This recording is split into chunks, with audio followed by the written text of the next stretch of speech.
ప్రజాస్వామ్యాన్ని గగ్గోలు పెడుతున్నావు. రఫా రఫా అని చెప్పి నరకండి అని చెప్పి చెప్తుంది నువ్వు, నీ కార్యకర్తలు చెప్తా ఉన్నారు. అసలు సిగ్గుందా నీకు? అదేమంటే సినిమాల్లో డైలాగులు పోస్టర్లు పట్టుకుంటే తప్ప అని అడుగుతున్నావు ఇందాక. ఖచ్చితంగా తప్పే. సినిమాలో రఫా రఫా నరకండి అని చెప్తే అదంటే తప్ప అని మాట్లాడతావా? సినిమా అనేది వినోదం కోసం, ఆ 3 గంటలు, ఆ 2.5 గంటలకు సంబంధించిన అంశం. సమాజాన్ని ప్రేరేపితం చేసే అంశాలు ఏమైనా ఉంటే అంతటితో మర్చిపోవాలి, కానీ బయటకు వచ్చినాక చేయరు. సినిమాల్లో హత్యలు ఉంటాయి, అత్యాచారాలు ఉంటాయి, రకరకాల అలజడులు, ఆందోళనలు ఉంటాయి. అవన్నీ లోపల చూసి వచ్చి బయట చేస్తారా? తప్పు లేదంటావు అప్పుడు నువ్వు చెప్పేది? సిగ్గుందా? సమాజానికి ఏమి నేర్పించబోతున్నావు నువ్వు ముఖ్యమంత్రిగా పనిచేసి? మొన్న చూసాము, అంతకుముందు గతంలో ప్రెస్ మీట్లో మాట్లాడావు,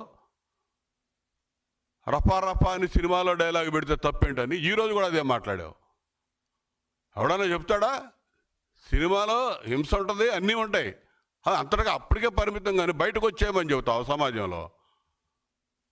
అది చెప్తా ఉన్నాడు. ఇంకేం చెప్తాం? ఇది ప్రజాస్వామ్యం ఏం చెప్పేది?